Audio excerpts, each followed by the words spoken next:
January 2019, Netflix's Carmen Sandiego, Season 1. February 2019, my first Carmen Sandiego video. Wanted Season 2 so badly, and it came in October 2019.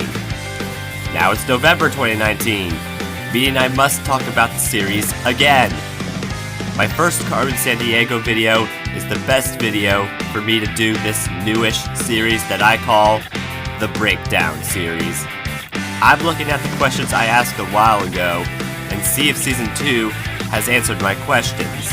If a question got answered, I place a white star next to it. If a question somewhat got answered, there will be a gray star next to it. But if a question I asked still remains unanswered, I have to put a black star next to it. Here are the questions, and you can pause the video if you need time to see them. Y'all truly ready for this? I'm giving you another spoiler alert since I'll be talking about Seasons 1 and 2 of the series. Carmen has her capers, and my caper will initiate. Hey, I'm Owen, the fiction fanboy, and this is the top 5 questions I have about Carmen Sandiego Breakdown.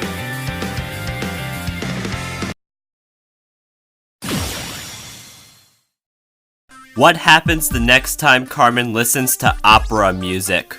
Carmen attended an opera show called Carmen, only for Lesherv to put a low-frequency device on the heroine Carmen. It was Dr. Bellum who made the devices, and making Janine Denman launch the boomerang was Bellum's main plan. In spite of that failing, she did have a backup plan: hypnotize Carmen into launching the rocket. In seriousness, it was terrifying to see and hear Carmen brainwashed. And this is an educational kids cartoon, mind you. The trance was temporary for both of them. Still, we weren't informed about whether the devices were out of their human bodies or not, and if it's safe for them to hear Carmen, the opera, again. I'm afraid things may be worse for the title character, so I'm shutting myself up about it, because if I say too much, the world might be in a crap ton of trouble thanks to me and my big mouth. As the low-frequency device is most likely stuck inside Carmen's head, I'm going to have a real tough time forgetting this episode, and most likely, so will you. Getting back on track, the question I asked here gets the first black star in the first breakdown video, sadly.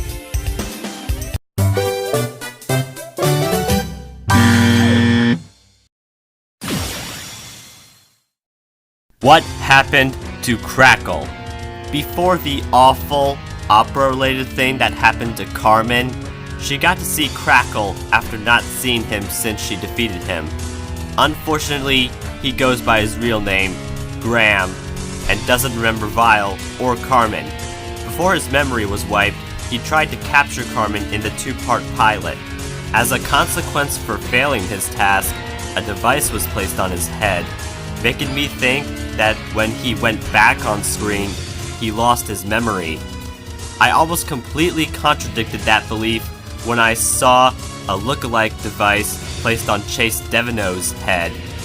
Now I'm sure that the two devices are different, and I got to give some gratitude to Shadowsan, who has stated that Graham's memories were erased. Carmen used that knowledge to convince Graham to do one mission as good guys together, while trying to keep Graham's memories of Vile untriggered. Carmen and Graham would be a great couple as long as Carmen doesn't accidentally bring back the Crackle that will do nothing more than bring Carmen Sandiego back to Vile. Without Shadowsan's know-how, there would be no explanation, and now I could delightfully give this question a white star.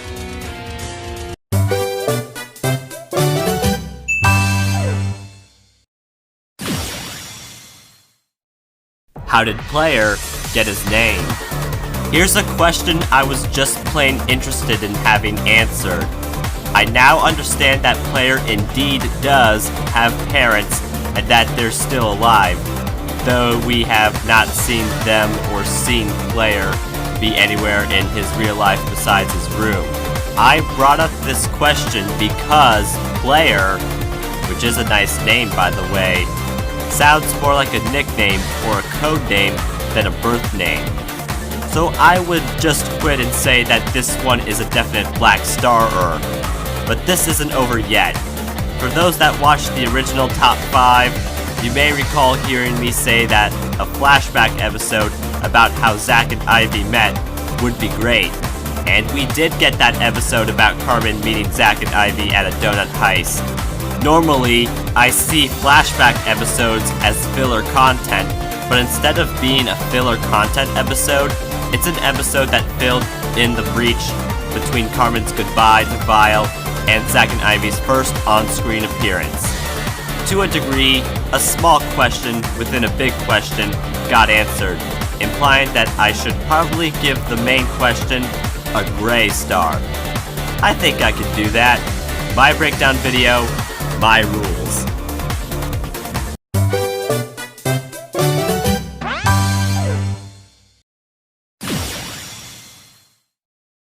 If Shadowsan is really raising Carmen to be a hero, then why didn't he just have a private conversation with her after her exam failure? This question is a serious one due to the fact that Shadowsan revealing the truth to Carmen about the final exam created a plot hole. I know teaching someone to be a hero is more righteous than teaching someone to be a villain. However, the way he wanted to create a hero within his adopted daughter could have been less problematic if he had a secret meeting with Carmen after Carmen's loss. We later learned that Shadowsan found her as a child, and just when it looked like Shadowsan was double-crossing the protagonist, he gave her a sign, telling us that he was actually planning a triple cross. More of the secrets the ninja had been keeping for some time later get revealed in the second season, yet I still think he could have told her the stuff sooner if he wanted his do the wrong thing for the right reason plan to work. If everything Carmen did in her youth was a procedure Shadowsan told her to do so she could get away from Vile for good, he would have been on that boat with her and started teaching her heroism much sooner. Until the creators of the series bridge the gap, this question will have a black star.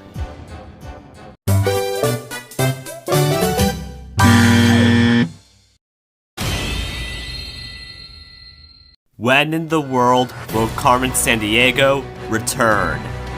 You already know the answer to this tremendous question if you're a true fan of the series.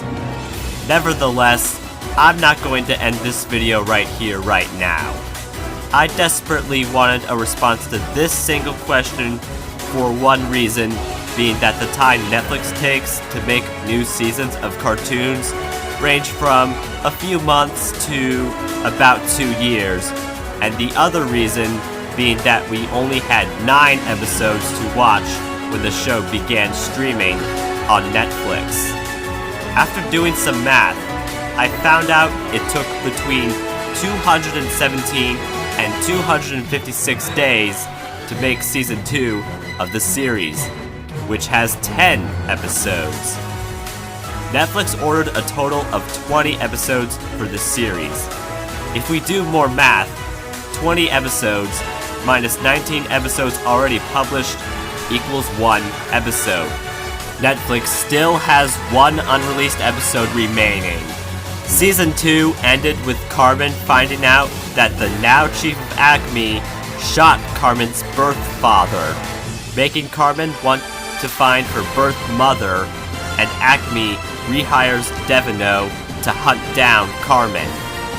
That could mean Season 3 of Carmen Sandiego will be a TV movie, or a 45-minute special, or Netflix can order more episodes to complete the order and series.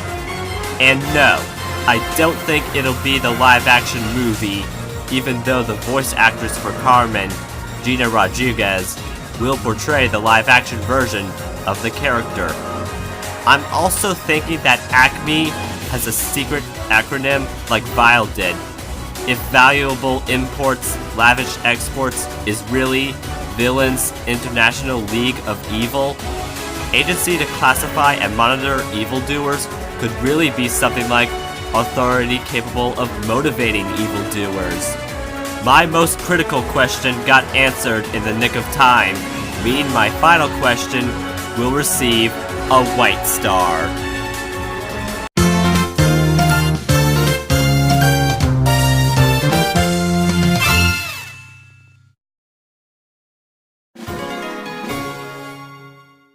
Now we will see what the final outcome of this whole breakdown is. So out of the 5 questions I asked in the original video, 2 questions got answered, 1 question was somewhat answered, and 2 questions did not get answered whatsoever. I may not have gotten every question answered, but I think the results are still pretty good. I am expecting that my unanswered questions get answered in Season 3 of Carmen Sandiego, and I hope you have enjoyed this first video of my newest series on my channel. Want more fiction? Then please do what my friends say, comment below, and follow me on Instagram for thumbnail previews and teasers for upcoming YouTube videos. Fiction Fanboy has finished this video. Everyone keep fantasizing, and good night-o!